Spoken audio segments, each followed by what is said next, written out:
Hey everyone, I wanted to do a quick video today for the Overlanding subreddit community because I know we have a lot of new members and people that are getting into the hobby and they have questions about what do I do? Where do I go? How do I do this? Um, so I'm going to give you quick and dirty just how to plan a trip. Um, but the first thing I want you to remember is no trip goes exactly how you plan it. You need to just have the information at hand to make decisions about where to go. So I'm going to help you get to that point. So just look in the area where you live, pick a national forest, maybe do a little research on it. Today we're looking at Mendocino National Forest. So the first thing I want you to do is download the entire area of the forest or the national forest you're going to, and some of the surrounding towns. You want some overlap. You're not going to have service when you're in there. You may need a way to get out. You may have to bail on your trip for one reason or another. You may need to go get gas. There's you just want to have the information in front of you so that you can quickly navigate out of the situation that you're in. And Google Maps can help you with that. But I also want you to remember, do not use Google Maps to navigate through the forest. It's not a good idea. You can have it there to assist you, but Google Maps is not good for Forest Service road navigation. Step two, I want you to go to the National Forest website, go to their maps, download every single map. Look for OHV maps, motor vehicle use maps, because these maps are the truest source of information about the roads that you can drive on and what land you are allowed to pass through.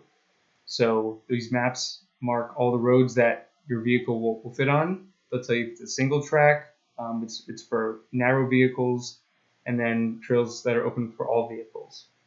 Okay, so these roads right here are basically the ones that you can drive on and get through.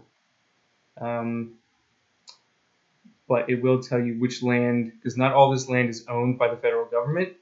There are parcels of it. All these little white parcels, these are privately owned either by a corporation or just like a private individual. And this square right here, I would bet that this trail goes straight through here, but because it's not owned by the Forest Service, they cannot list it as a road that you can travel on because you can't go through there um, for one reason or another. So the other map that I like to use is Gaia GPS. I can plan routes, I can record routes, I can mark waypoints to look for, um, along routes, but um, you still need to double check with the Forest Service maps, and I'll show you why right now. So remember that little square of land that I said, oh, there's probably a trail here, but you can't drive through it? Well, right now, Gaia GPS had a route sort of that I planned for myself, but so I wanted to meet up at Bear Creek Campground from where I was coming in the south. And one route takes me around this way, the other route takes me this way.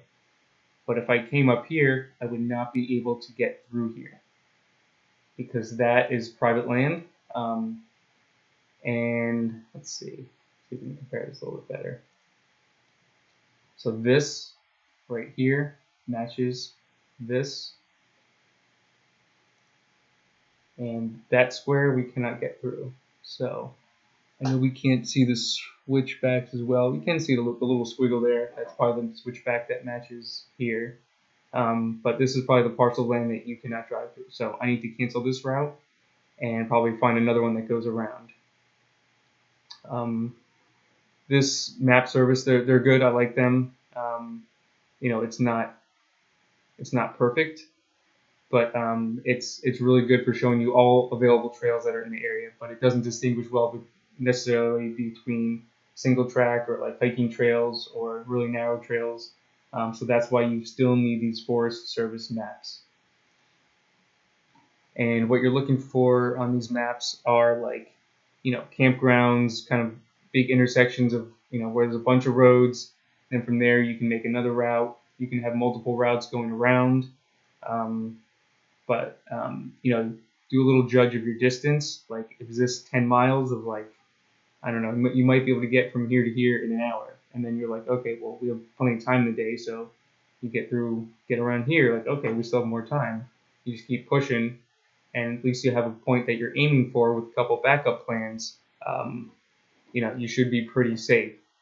But you should look at your trip as a whole and be like, okay, I want to see how far I can go north.